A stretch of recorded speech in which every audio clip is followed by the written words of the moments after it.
56 Big 12 Tournament Final. Number 2 Arizona. Number 2 and on ESPN.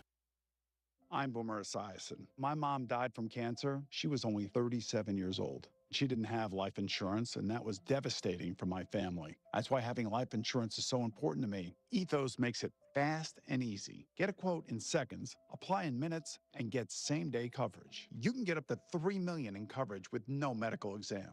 Get your free quote at ethos.com/play. That's ethos.com/play. Paid spokesperson. Time spent on application may vary. Online health questions required.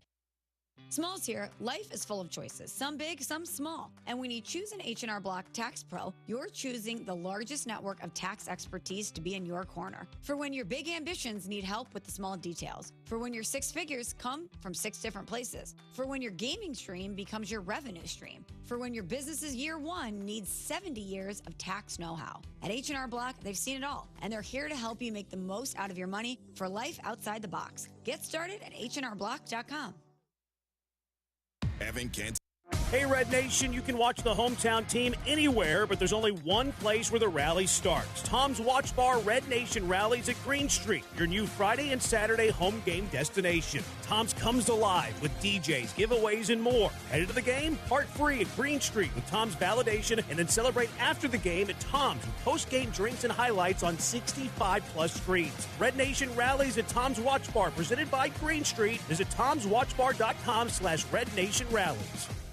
This is Danny Clark, owner of Collector's Firearms. If you're in the market for a new or used gun or accessory, don't wait for the gun show to roll through town. With over 10,000 guns in stock, we have what you're looking for. We're open Monday through Saturday every week of the year. Tactical, hunting, pistols, revolvers, rifles, and much, much more.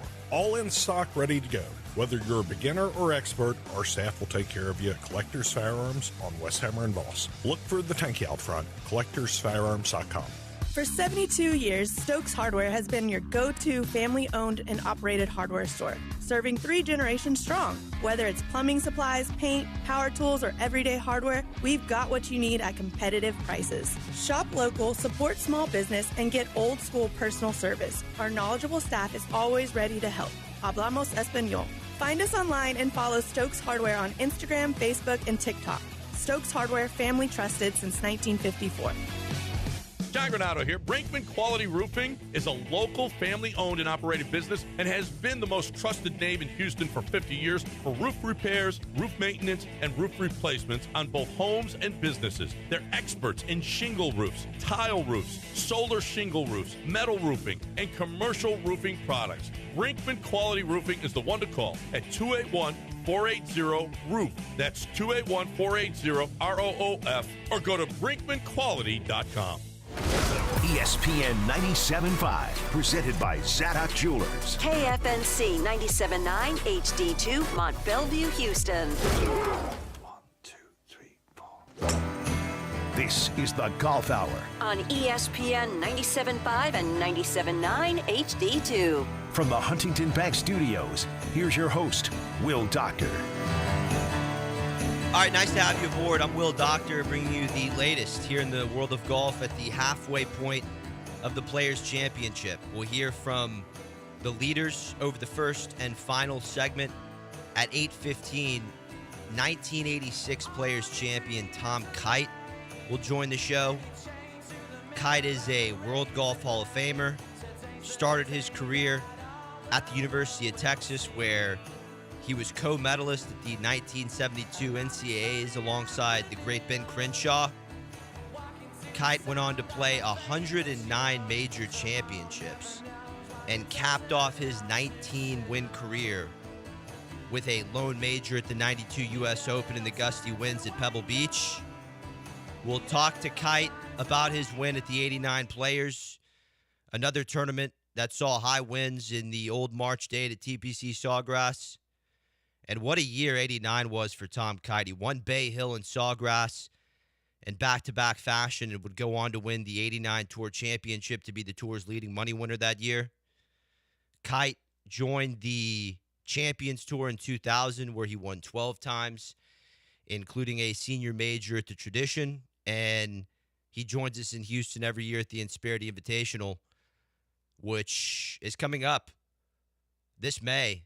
And we'll break down the players' leaderboard with past champion Tom Kite here at 8:15. And then at 8:30, 1989 players champion John Mahaffey will join the show.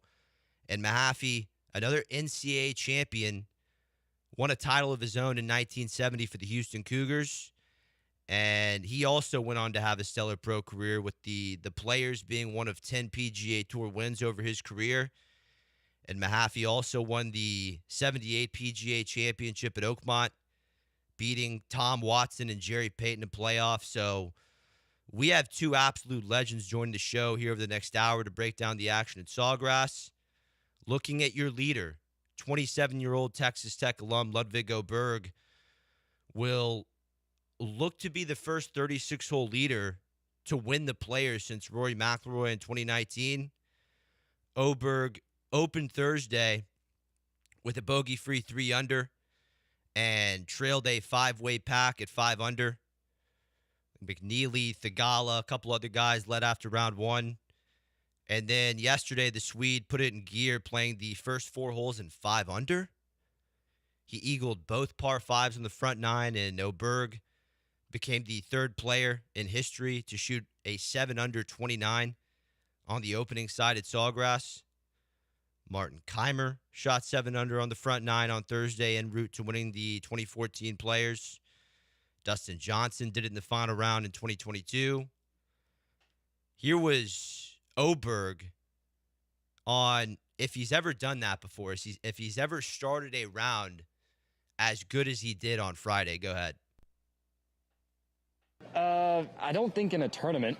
I've probably done it at home at some point, but no, I don't think so. Oberg then made the turn. He got a horrible, unlucky break off the 10th tee, getting absolutely screwed up against the lip of that left fairway bunker. He took his medicine and hit a dart to kick in range with his 3rd for a great par save, set up a great par save. His iron play is really in a special place right now, and he spoke about that after round 2. Yeah, I mean, I think overall I felt like I was striking it quite nice. I kind of got away with a few tee balls in the middle of the round where I wasn't hitting the fairways necessarily, but yeah, I think I got away with a few for sure, but overall I feel like my iron play has been pretty good lately, last couple of weeks. I saw it at Bay Hill as well last week, and yeah, super pleased with the way I was hitting it. He then took advantage of both par 5s on the back 9, birding 11 and 16. The one bump in the road was 15, where his approach rolled off the middle right portion of that green into the matted down rough where players step over on their way to 16. Oberg drew a horrible lie there. It took him 2 shots to get on the green, and he ended up rolling in a massive 7-footer to really keep the round alive. And then I thought the drives he hit on 16 and 18 to set up birdies, I thought those were 2 phenomenal drives for him to see heading into the weekend. You can say Oberg hit a couple drives offline at the midway point of that second round, but the drives he hit in the big spot on 16 and 18 on Friday to set up 2 birdies in his last 3, that has to give Oberg a ton of confidence heading into the weekend. Couple things on Oberg. Number one, you have to take your cap off to him. He got through 2 very slow opening rounds where he had to wait about 15 minutes between every shot because him and Siwoo were playing in a 2-ball after Colin Morikawa withdrew in the opening round with back injury. That was super unfortunate considering how well Morikawa was playing. Number one, I thought very commendable effort to be able to mentally get through the slow play. And number 2, I thought Oberg looked extremely stoic in the 2 moments of adversity yesterday that we just discussed. And I think he's in a phenomenal flow state with superstar caddy Joe Scavron. To shoot 9 under at Sawgrass yesterday, even despite having to grind out a few holes late on that back 9 at 10 and 15, that's impressive. And I look for that experience to be valuable over the weekend as he tries to hold off a bunch of superstars. Oberg, he's had a nice start to the season after having to withdraw from the Amex with a stomach bug. He missed the cut in his next start at Torrey Pines, but since then, tied 27th at Pebble, tied 20th at Riviera, tied third last week. He's building into the year quite nicely.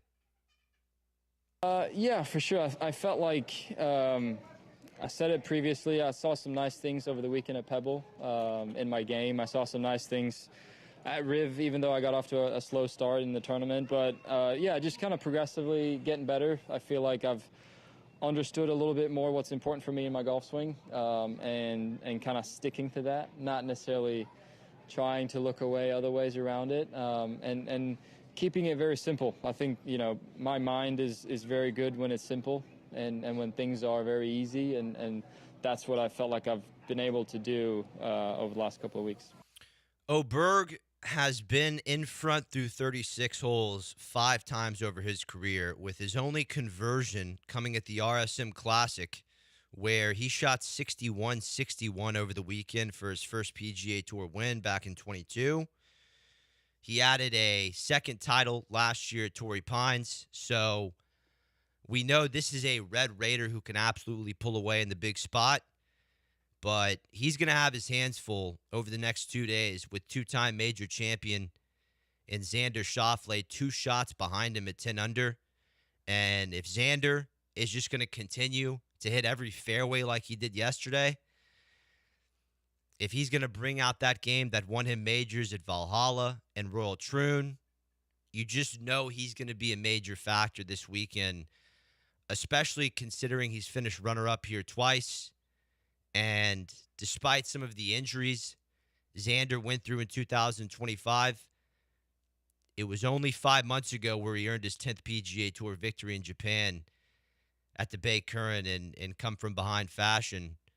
Here was Xander after round 2 at Sawgrass on getting back to prime form similar to 2024. I mean, I'm definitely hitting a lot of really good golf shots. I think even earlier in this year, started hitting a lot of good golf shots again. So 24 was, a year full of really good results. And right now, I think we're a little bit more focused on the process bit of it and just trying to make sure things are sort of ironed out and in a decent spot. And then after that, you go and compete. Xander opened 69-65. Yesterday's 7 under was his career low at Sawgrass. And he talked about how much tougher this golf course is going to get over the weekend compared to his first 2 days. I mean, I think this, we had sort of the easier wave yesterday with a little bit of rain and then, soften the course. Today, the greens are firming up a little bit. I think the course is just going to get firmer and firmer and firmer as long as we don't get any more rain. So, I think lands will change and certain flights into holes will change. Might have to play a little defensive at times, but only time will tell. Cameron Young is in solo third at 9 under. This is a 28-year-old out of Wake Forest who has put on a clinic almost every week for the last 7 months. He broke through in North Carolina at the end of last year for his first win at Sedgefield. Since then, 6 top 10s over his last 10 starts coming into this week. He did have a bit of a tough time on the West Coast, did not place at Phoenix or Pebble, but here was Young giving his recap on his last 4 events last night. I've never played great at Pebble. Those greens don't seem to agree with me, and I think I just kind of let that bleed into the rest of the golf. But, yeah, I mean, some of it's a little bit of an attitude shift. Once you get out of there, the scoring at Pebble is going to be low, and I just feel like I can't make birdies out there for whatever reason. It just never has happened. Then you go to Riviera, and all of a sudden my next 3 are Riviera, Bay Hill here. And I feel like it was a really good time to kind of reset and know that you've got a hard stretch of golf coming up, and there's no reason to really have any expectations. It's so much more about being ready for a battle. And I feel like I've done a good job of that those last few weeks. So Young, earlier in his career, he was notorious for kind of breaking down on the golf course. One bad swing, and this was a guy who could really get pissed off out there. And as we just heard from him, he's starting to look at these rounds of golf more as a battle instead of setting up any expectations pre-round. I like that, considering, in this game we're losing a lot more than we're winning. You might as well look at it as some type of war rather than, getting ahead of yourself. I think this is a mindset that's going to serve Young very well this weekend, especially at a golf course in TPC Sawgrass where he's never finished better than 51st in 4 starts. Here was Young on just beginning to figure out this golf course in his 5th time around. I've had a really hard time with a couple tee shots out here that I feel like I'm more comfortable on this year. And that's really helpful because, there's a bunch of tee shots out here where I feel like everybody's uncomfortable, like 18, 17. But there were a few that just, for me, felt like they should be no problem at all, and I've always been uncomfortable, and I've just got a couple clubs that I feel like fit a little better, and I just happen to be playing a little better, too. And I've got a 3-wood that I like, that I hit a couple times around, and that just seems to fit better. So, good stuff for Young as we approach the first major of the year at the Masters, where he has a couple top 10s over his last 3 starts. You could see Young break through in the big spot for his first major this year, and he said this opening stretch of the season is all about getting ready for Sunday at Augusta and being prepared for that moment. The main thing, the first part of the season, is just run up to Augusta. The goal was to put myself in contention as much as I can so that I can be as comfortable as possible, hopefully late on a Sunday at Augusta. But yeah, we play so many big events between the start of the season and there that it really is what I just said. It's just trying to put myself in contention as much as possible and getting myself comfortable for the start of the major season. How about Corey Connors? He's tied for 4th. You have a 2-way tie for 4th. It's Corey Connors and Justin Thomas. We'll hear from JT a little bit later on as he makes a quick re-entry into the world of professional golf off the back injury. Had a tough time at the AP last week, but back in the saddle, 68-68 to open for JT at Sawgrass. He is in contention going into the weekend. We'll hear from him later, and Tom Kite is next. Houston, if you're listening to the Golf Hour, I'm guessing you're a golf enthusiast, so you need to know about the upcoming Texas Golf Expo. April 3rd and 4th, the Texas Golf Expo, presented by Avid Golfer, makes its first visit to Houston's NRG Park. Come demo the newest clubs and save on equipment and apparel from all the major brands. You can also discover, new golf accessories, new equipment, and check out a World Long Drive Qualifier happening at the Expo. The first 500 people each day get a goodie bag packed with, discounted rounds of golf. You get a discounted round of golf at Tour 18. You get a Travis Matthew discount. Also get a sleeve of free golf balls. Plus, all attendees receive a round of golf at either the golf club at Cinco Ranch or Clear Creek Golf Club.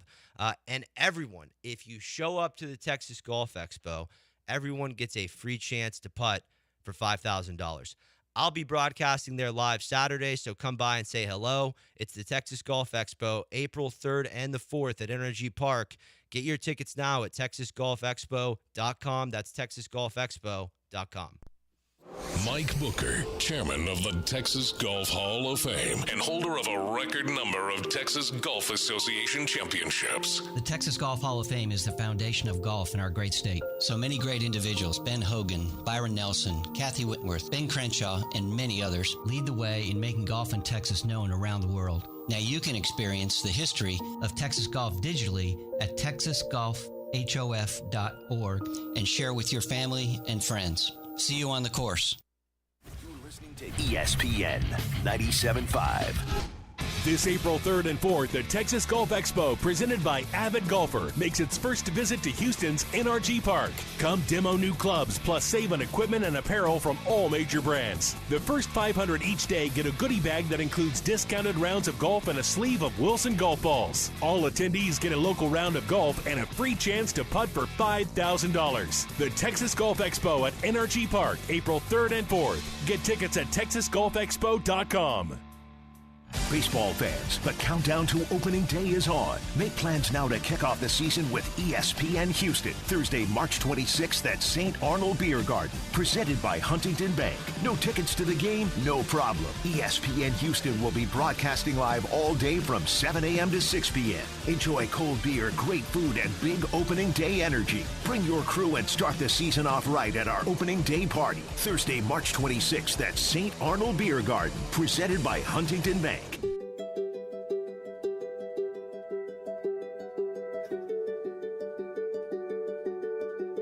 They say the holy water's watered down, and this town's lost its faith.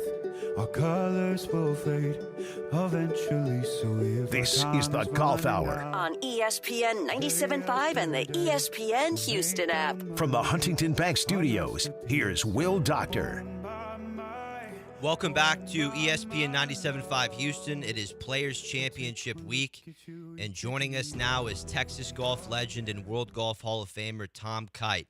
Tom won the Players in 1989 at TPC Sawgrass, part of a remarkable stretch that season that earned him PGA Tour Player of the Year and leading money winner, and of course he'd go on to win the U.S. Open at Pebble Beach in 1992.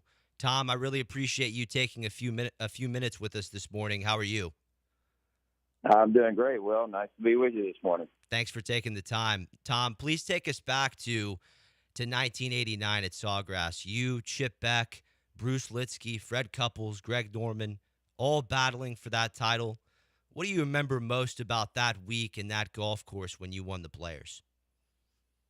Well, the golf course was so totally different back then than it is now. It was Pete Dye's creation, and it was brutal. There was if you got off the fairway, the ball ran into the trees, and you had a scruffy line. It was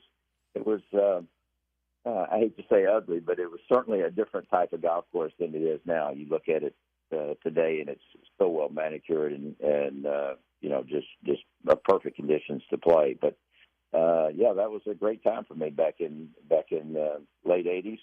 I was playing very well. I just come off a win at Bay Hill the previous week, and so I went into the Players Championship with a lot of confidence. And I had played the golf course very well through the years, and had a wonderful week again to win back-to-back at Bay Hill and the Players.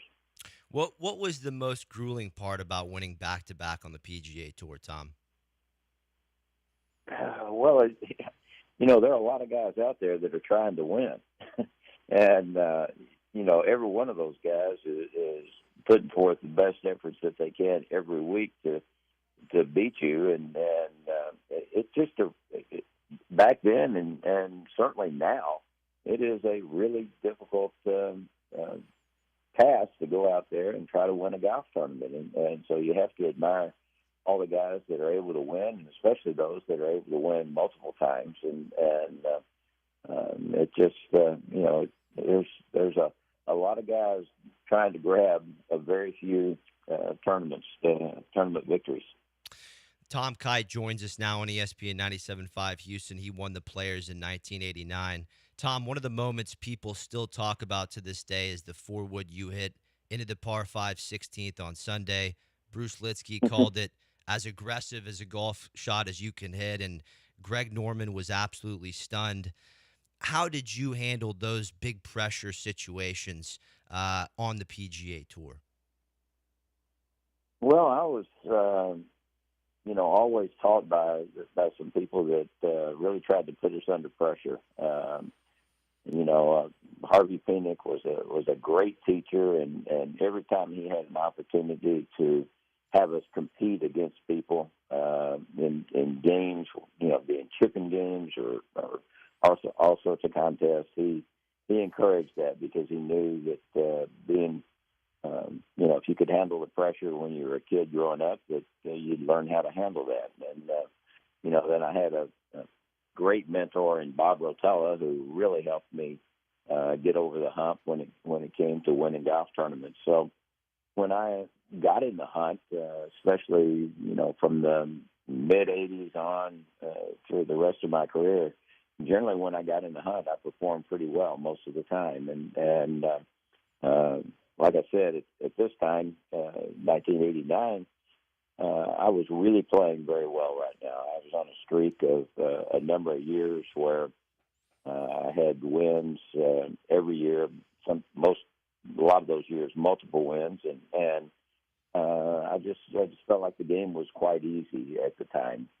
Which, you know, when I look back at it now, it's kind of like, how could I be so stupid as to say something like that? But the game, you know, I got up every morning and I felt like I was going to shoot a good score, and it was just a question of how good it was going to be that particular day. And so I went out with the expectation that I was going to play well, and if I played exceptional and got some good breaks and some other guys like those that you mentioned, Bruce Litsky and Chip Beck and Greg Norman and you know, Davis Love and all those guys, you know, if they didn't play a little bit better, well, then I had a great chance to win. So I was always able to keep it relatively calm.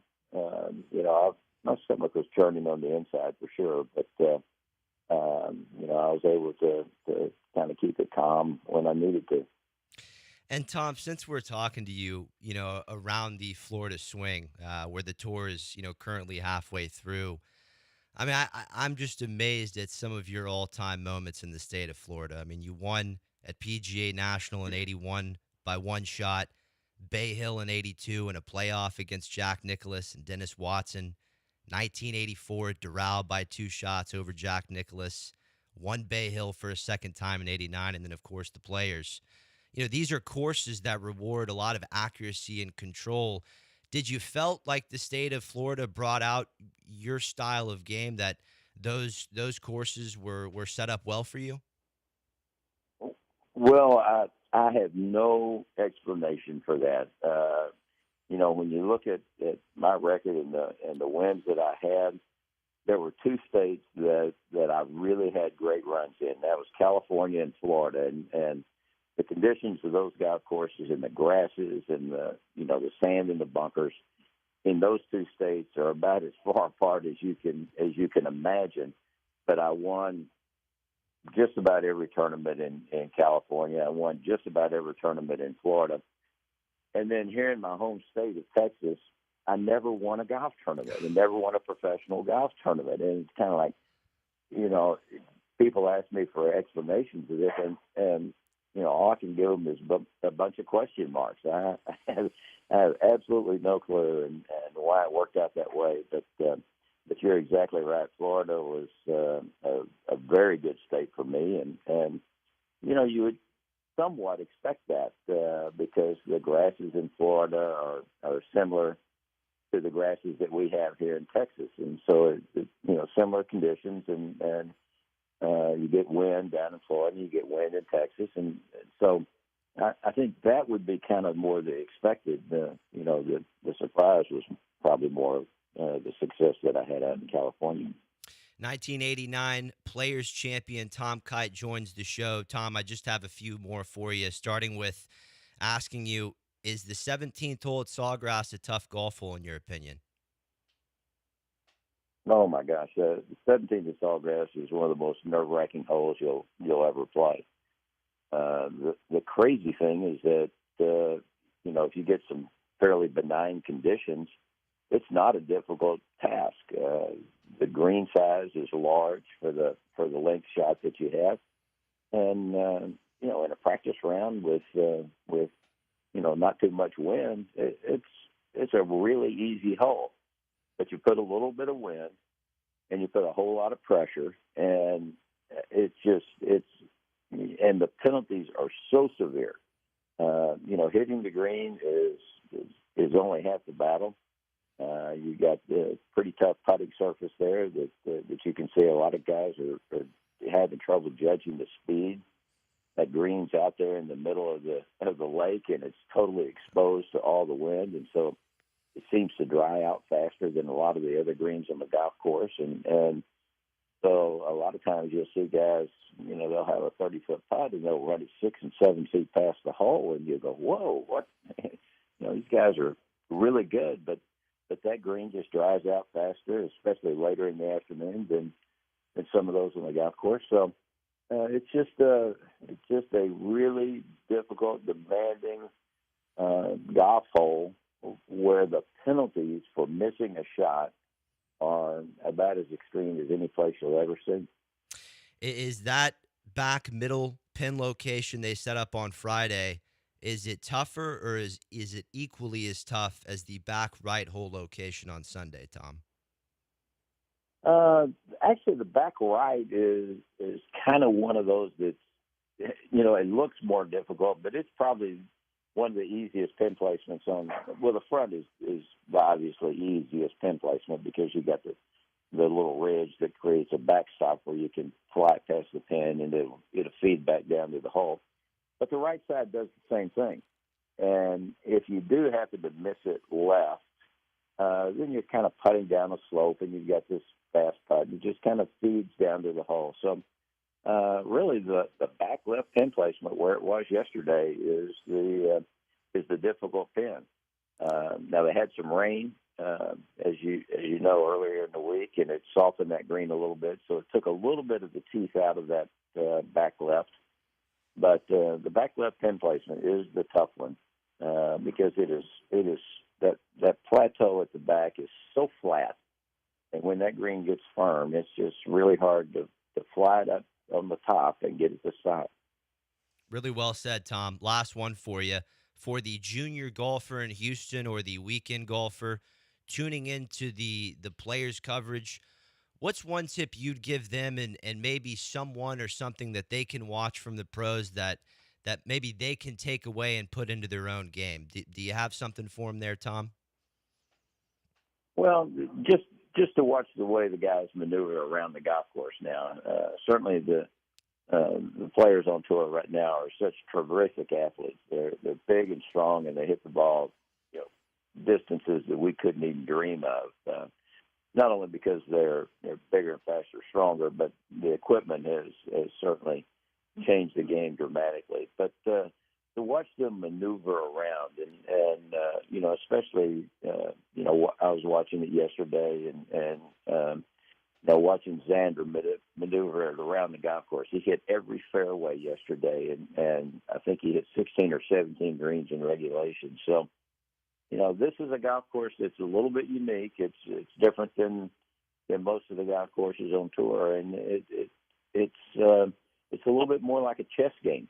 You have to put yourself in position to have a chance to play, and so you can't just bomb it down there and expect to be able to hit the green no matter where you hit it off the tee. So you have to play smart and have to play well, and I think that's one reason why I love the golf course so much. You had to drive it well. You had to hit good irons. You had to have good short game, and you had to putt well, obviously. So it wasn't an emphasis on one particular aspect, and it's why you've seen so many different type players through the years win on that golf course. There have been short hitters like Fred Funk and Calvin Peete that have won on that golf tournament, and then long hitters like Fred Couples and Greg Norman and Davis Love and that have won on the golf course. So the golf course favors the player that is playing the best golf that week, and it doesn't really, there's certain courses that just favor the long hitters, or certain golf courses that favor the straight hitters. But TPC Jacksonville, that golf course it favors no one except the guy that brings his A game. Tom, we appreciate the insight on the players this morning, and it's been great to watch you the last few years in the Greats of Golf competition at the Insperity Invitational. Will we see you again this May 9th there in the Woodlands? Yes, looking forward to coming back. Always enjoy getting down to Insperity. That is quite honestly one of the best tournaments, if not the best tournament on the Champions Tour, and that the people with Insperity, Paul Servano, and all those guys are just terrific for the game of golf, and can't wait to get back down there to see them. It's always fun to even though I didn't have much success playing in Texas, I always enjoyed playing here. That's for sure. Mr. Kite, we appreciate your contributions to the game, and we appreciate you coming on ESPN 97.5 Houston and giving us the latest. Thank you, and have a good day. Thank you so much. Nice to be with you. Look forward to seeing you in May at the Inspirit Invitational. That's World Golf Hall of Famer Tom Kite, 1989 Players Champion here on ESPN 97.5 Houston. 1986 Players Champion John Mahaffey is next.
You're listening to the Golf Hour on ESPN 97.5 and 97.9 HD2. from the Huntington Bank Studios. Here's Will Doctor.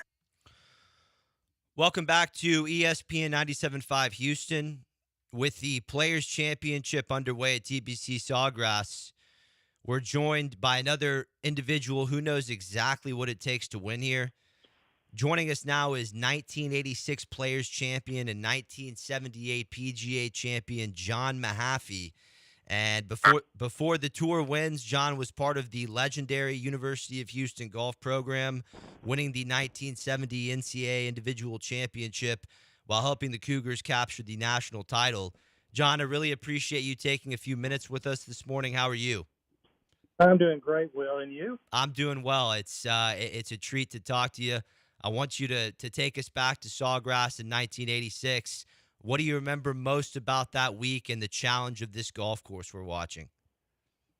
Well, the thing that impressed me the most about the entire week was that, well, on Saturday I set myself up with a chance to win. I was 5 under par, which was quite a bit back, and I shot 65 on Saturday.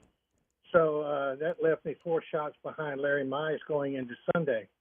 And I remember that morning, Sunday morning, I was having breakfast with a friend of mine, and he said, "So what's your game plan?" You know, and I thought about it for a second. I thought, well, I played so well yesterday, I really hadn't given it much thought. But I remembered back, Ben Hogan, I was fortunate enough to have him as a mentor through a lot of my career. And I remember early on, he called me into his office. He says, "Look," he says, "at this point, I'd only won 1 golf tournament." He said, "I don't understand what's going on with you." He says, "You've got every shot in the bag, and you're not, you can't be afraid to use them." He said, "You know, you have to play the shot that the hole calls for and it calls for, and under the situation." So I thought about that. I went out to the practice tee that morning, and I started hitting draws because there's 3 or 4 holes on the golf course that you need to hit a draw off the tee, specifically 18 if you get there with a chance to win. So, and that was not my favorite go-to shot. Hogan also expressed the need to have a go-to shot to put it in the fairway. Well, that particular day, that was not the shot that I needed. I was tied with Larry Mize going into the 18th. And I had made up my mind early on that if I had a chance to win with the honor, that I'd hit a draw on that hole. And I stood up there, and my caddy looked at me. I usually stand on the right side of the tee box. I stood on the left, and he looked at me like, "Oh, my gosh, what are you going to do?" And I sat up there, and I hit the prettiest draw around that corner. I mean, I just busted this thing down there. And I looked over at Larry, and he was kind of surprised, and he blocked his to the right.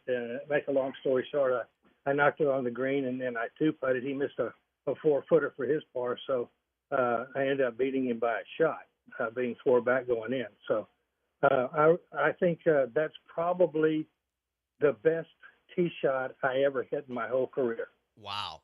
And John, up to that Sunday at the Players, how many draws had you hit at TPC Sawgrass that week? Well, I had been practicing. After I had that long talk with Hogan, he asked me what golf courses I detested and what I'm happy to be congressional. I said, "Too many blind tee shots." He said, "Well, look, just pick out something in the background and hit it at it. Have a picture of the fairway in your mind as it goes over the hill and all that kind of stuff." So I got a better visualization of stuff. I started playing more golf shots. So it depended on the wind there for me that week, but I figured I had nothing to lose and everything to gain by hitting that tee shot. And also I think it surprised Larry quite a bit. So you chased down a Masters champion in Larry Mize, and you also, John, chased down Tom Watson at Oakmont in '78 at the PGA, one of the great Sunday charges in the history of this game. When you're that far behind, whether it be Sawgrass or Oakmont, did you actually still believe you had a chance to win, or were you just trying to post a number and play your game? Well, I think again it's all situational. I remember at the PGA on the 10th hole, Tom Watson I hit it on the front right of the green on the 10th, and the pin was in the back left, and it's got a huge break right to left. And Watson had some trouble off the tee, and he had to kind of hack it out of the rough and knock it on in 3, and had not hit a very good first putt. So I had this lengthy putt, and I mean it must have broke 20 feet, and I hold it, and Tom 3-putted. So I had a 3-shot swing there. Wow. That gave me a little opportunity. Then I made some birdies coming in. Unfortunately, I 3-putted 16 to relinquish the lead at that point. But and then I parred 17 and 18, and so did Tom. So and Jerry Pate, who had finished in front of us. So then we had to go into a playoff. And Oakmont's not an easy golf course. The first 2 holes are pretty different. First hole is pretty long, and the green goes away from you. Second hole is a very short par 4, but tight, and the green's up above you with probably the fastest green on the golf course. So, I hit a really good drive, a 3-wood off the tee at the second, and hit a 9-iron in about 15 feet left of the hole. And I made this putt that was probably still be rolling today had it not gone. 1978 PGA champion John Mahaffey joins the show, also won the Players in 1986. John, talking about Sawgrass, do you feel when you watch the game today with the modern equipment, do you still feel Sawgrass forces guys to play the game the right way? Absolutely. Yeah, I think it calls for every shot in the book. I think it's a terrific test, and it's probably got the best field of any golf tournament in the world. So internationally and all of that. So I think it's a great test. It really is. How did you handle the 17th hole at Sawgrass over your career? With my carefully. Okay. The problem with the 17th, it's a little bit like the 12th at Augusta with the winds gusting around, and you're really not sure. Like at Augusta, you look over at the 11th green to see which way the flag's blowing, and here you look over at 16 to see which way the flag's blowing, and it could be going 2 different ways. And so, and the thing is, even if you hit the shot that you wanted to hit and you hit it solid, if the wind dies or it picks up, you can put it in the water very easily there. So I think you have your heart in your throat when the ball's in the air. You're not really sure. 2 more questions for you, John. You came out of the University of Houston golf program. You won a national championship there in 1970, and it's a program that has produced many unbelievable tour players. What was it about that environment here in Houston that made so many guys, you, Fred Couples, Ed Fiore, what was it about that environment that made so many guys tour ready? Well, I think it was the fraternity we had. We weren't allowed to join a regular fraternity, so we kind of had our own. And we went in there from the first day on, which we came in 2 weeks early. Coach Williams had us practicing and qualifying 2 weeks early before school.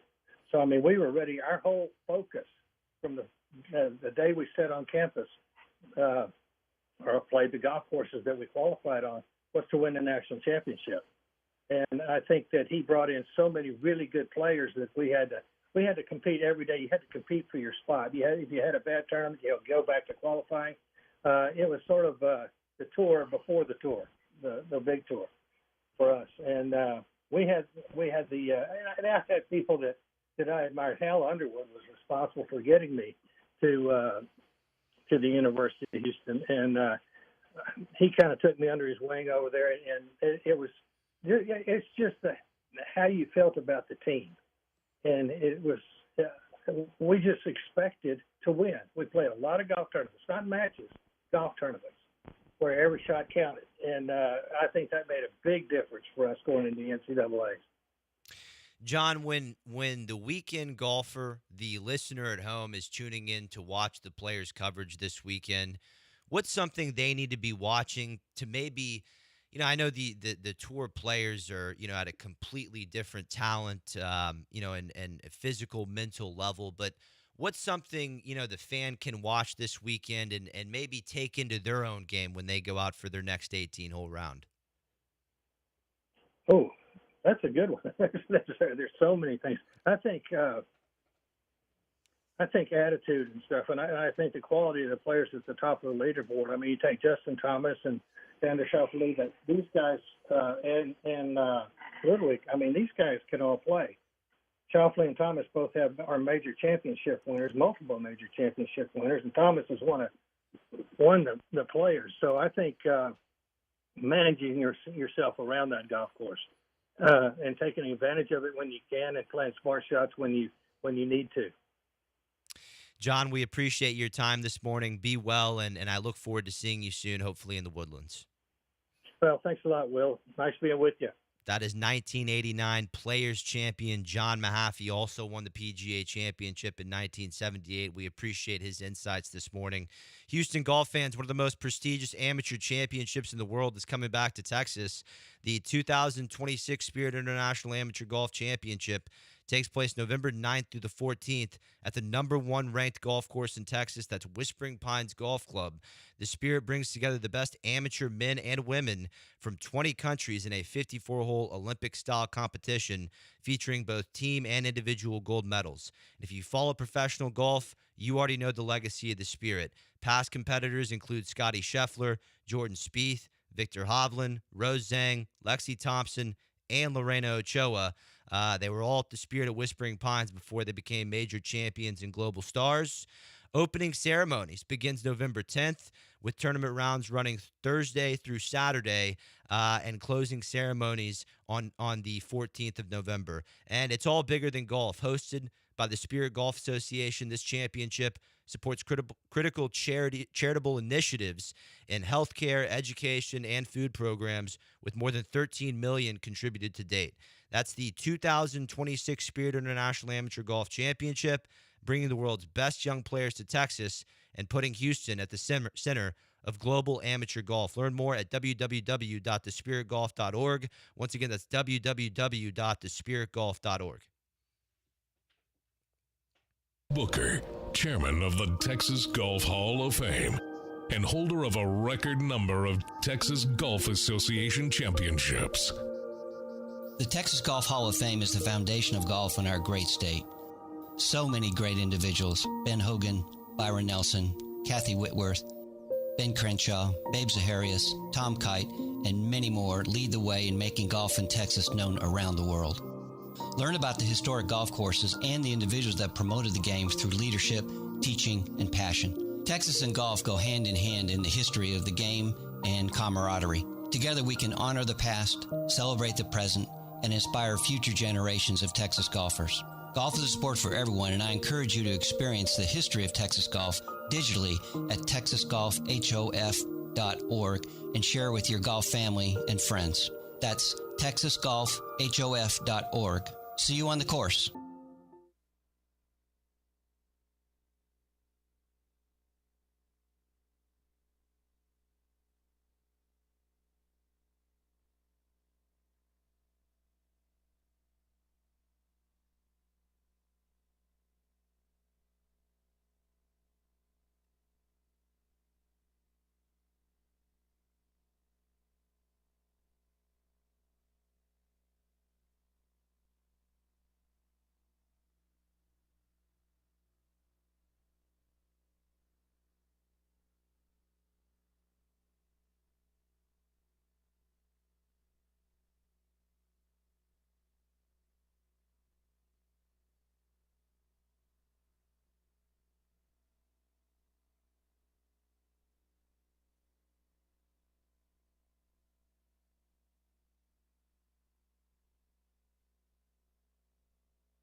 The Golf Hour continues now on ESPN 97.5 and 97.9 HD2. From the Huntington Bank Studios, here's Will Doctor.